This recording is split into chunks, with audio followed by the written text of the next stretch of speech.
Bonjour, j'ai demandé à François de nous parler de quelque chose de particulier. Chacun de nous, on sait très bien que, on a un temps à vivre, puis un jour, on va vous annoncer, ou peut-être qu'on n'a même pas le temps de nous annoncer finalement le départ.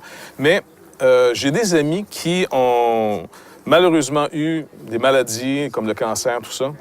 Et François, c'est-à-dire pas Jean-Pierre, François me racontait que lui aussi, il a déjà eu, à une période de sa vie, le cancer. Ce que je voulais que Jean-Pierre... pas Jean-Pierre, excusez-moi, François, on est vraiment une équipe incroyable. François nous raconte, c'est comment on peut se sentir. Parce que souvent, on veut aider, on veut consoler, on veut encourager les gens qui reçoivent une très mauvaise nouvelle. Puis j'ai l'impression, des fois, qu'on fait plus de tort que de bien et on oublie dans quoi les gens sont lancés. Là. C'est comme un no man's land là, que tu viens de rentrer. Fait que j'aimerais que tu nous parles un petit peu, il y a plusieurs années, quand le médecin t'a annoncé que tu avais le cancer. Puis en plus, ça avait être un cancer assez violent. Comment tu as vécu ça? Ouais. Bien, d'abord, il faut dire, techniquement, là, la maladie, c'est un mélanome que j'avais dans un œil. Et un mélanome, c'est extrêmement... c'est pas virulent dans le sens que ça se répand rapidement, mais c'est pas tuable. Okay. Robert Bourassa, l'ex-premier ministre du Québec, est mort de ça. Lui, c'était au niveau de la peau, mais moi, c'était localisé dans un œil. Alors, oui, j'ai vécu des moments un peu spéciaux parce que ma femme est enceinte de notre 4e enfant. Et puis, j'avais, grosso modo, je pense, 33 ans. Ça fait 25 ans. Alors, quand j'ai appris ça, c'est sûr que ça sonne parce que le mot cancer, j'allais dire, il tue à lui tout seul. Et deuxièmement, le médecin m'a expliqué que si j'acceptais une série de traitements qu'il m'a proposés, j'avais une chance sur 2 d'être là dans 5 ans. Une chance sur 2? Une chance sur 2 d'être là dans 5 ans. J'ai 33 ans, grosso modo, il faudrait que je vérifie. Alors, tu comprends que c'est sérieux. Et puis, à l'époque, j'étais en train de me faire construire une nouvelle maison. Et à Québec, il y a une maison qui s'appelle la maison Michel Sarrazin. Ça, c'est une maison pour mourants. Et j'avais dit à une sœur spirituelle là, dans l'Assemblée, j'avais dit, je pense que je me fais construire une maison Michel Sarrazin. C'était une place, là, il y avait un lac, c'était une place en campagne. Puis je me dis, regarde, Dieu, il s'est terminé avec moi éventuellement. Là, tu préparais à ça, là. Ah oui, écoute, il m'a pas dit que j'allais mourir, le gars.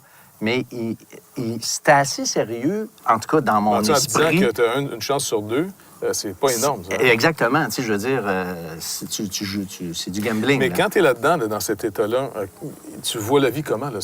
Écoute, on sait tous qu'on va mourir, OK? Mais là, c'est comme personnel. Ouais. Là, tu as le compte à rebours, tu l'as entendu, le médecin te le dit, c'est plus les autres. Ouais. Là, ça casse l'illusion que tu pelles par en avant toujours, c'est les autres, on n'en parlera pas, ça n'arrivera pas. Ouais. Comment on se sent là-dedans? Qu'est-ce qui arrive, là? Bien, tantôt, en dehors de la caméra, tu me disais qu'il y a comme... t'es isolé. Pas dans le sens que t'es isolé, t'es tout seul, mais t'es tout seul à avoir ce problème-là. Tu sais, les autres, là, peuvent parler de Noël l'année prochaine, puis dans 2 ans, 5 ans... Mais toi, ça se peut que tu sois là. La preuve, je le suis, là, 25 ans plus tard. Mais à l'époque, c'était pas évident du tout, cette perspective. Mais moi, j'étais déjà converti, chrétien, à ce moment-là. Et j'aime à penser, quand je regarde en arrière, que les premières années de ma vie chrétienne, j'ai vécu des choses... la transformation a été profonde. Ça a été une conversion évidente là, devant tout le monde. Là. C'est dans le sens que... Il n'y a pas besoin de me parler. Il y a pas besoin de... puis un après. Ah oui, je veux dire, c'était très clair. Mon beau-père rien à dire. Quand on se convertit, notre chien devrait s'en apercevoir. Et mon chien s'en était aperçu, en effet. Alors, ces moments-là, au début de ma vie chrétienne, c'était très intense. Ma communion avec Dieu, c'était vraiment quelque chose. Et puis, ça fait 40 quelques années maintenant que je marche avec Dieu.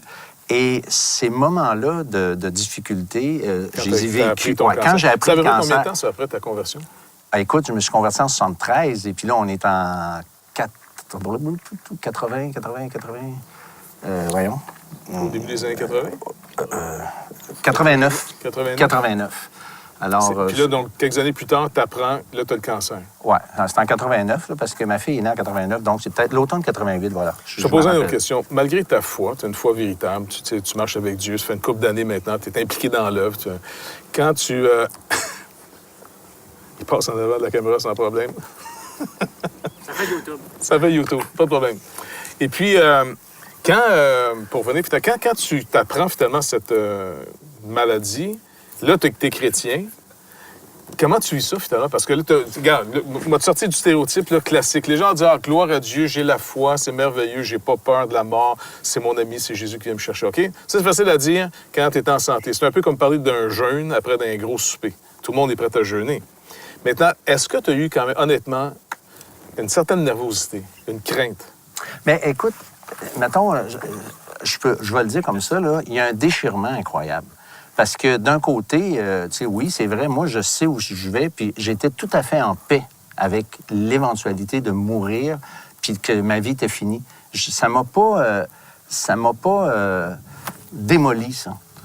Mais de l'autre côté, j'ai beaucoup pleuré parce que, écoute, je laissais ma gang, là, ma femme, un enfant qui n'est pas né. Un enfant qui n'est même pas né, 3 autres enfants, ma femme avec des responsabilités. Tu sais, oui, humainement parlant, là, c'est pas normal de vouloir mourir. Tu comprends? Ouais.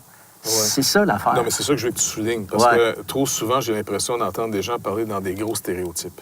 Tu comprends? Puis pas être conscient que c'est majeur. Les gens vont juste préparer un petit voyage, là, sont nerveux. Là, c'est le voyage. Ils dorment pas la nuit d'avant. Ils dorment pas la veille, là, tu sais. Là, il va dire, ah non, moi, quand on va m'essayer, il n'y a pas de problème. Non, tu sais. Non, c'est ça. Là, c'est là que ta foi commence à prendre une valeur. C'est là que tu dis, OK, moi, humainement, là, je peux être un peu terrifié, je peux être complètement déstabilisé. Tu es obligé de faire déjà un deuil dans ta tête de ta femme, tes enfants. Un autre va être appelé papa plutôt que toi bientôt, là, si le Seigneur ne fait pas quelque chose. Ah, absolument. Donc, c'est majeur. Non, c'est une crise.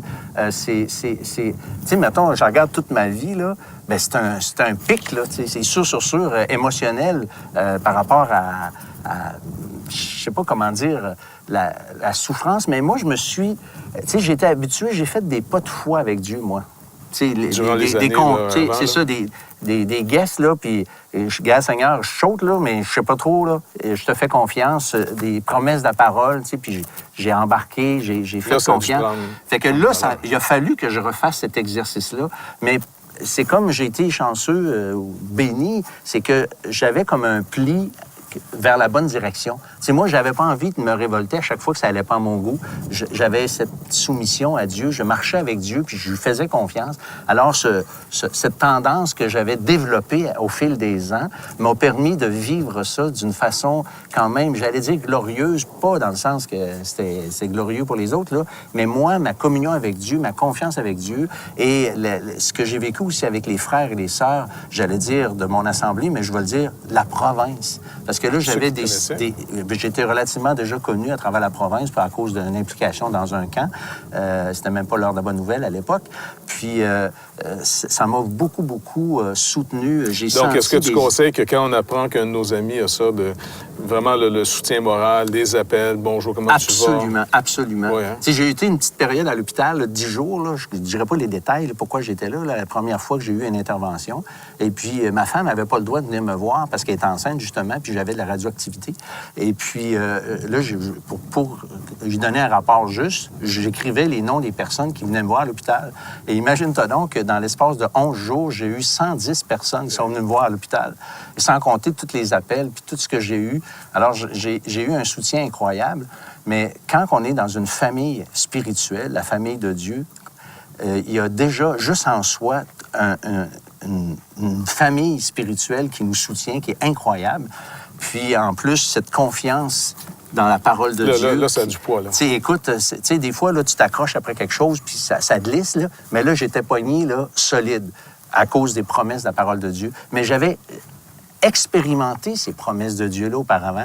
Je ne sais pas si j'aurais pu vivre ça d'une façon comme je l'ai vécu si j'avais pas été exercé à faire confiance à Dieu, tu comprends? Oui. Mais c'est un peu ce que on peut même mettre application de ce que Paul dit à Timothée, exerce-toi la piété. Exact. Donc, dans la vie de tous les jours, au travers des petites frustrations, au travers des changements de programme, le Seigneur, finalement, nous attend là. Et c'est là que tu développes une certaine expérience de la fidélité de Dieu. Que quand tu arrives dans un moment assez majeur, là, tu arrives dans quelque chose de gros. Absolument. Tu vois, François, merci beaucoup parce que je pense que ça peut vraiment aider des gens qui passent peut-être des temps difficiles. Ils ont appris qu'ils ont un cancer. Ils ont appris le deuil de quelqu'un ou dans le sens... Je pense que c'est important. La chose que je conseillerais à ceux qui nous écoutent, là, c'est que si vous n'avez pas expérimenté des choses intenses comme celle-là, puis vous avez devant vous quelqu'un qui a expérimenté quelque chose d'intense comme ça, prétendez pas comprendre. Soyez juste là. Et posez-lui des questions, mais donnez-vous pas un exemple, c'est peut-être pas une bonne idée. Merci, François. Bon témoignage. La série complète sera disponible sur DVD dès la fin de la saison. Pour commander, écrivez-nous à l'heure de la bonne nouvelle, casier postal 26006, Trois-Rivières, Québec, G8Y7M1. Vous pouvez également le faire par courrier électronique à info@hbn.ca.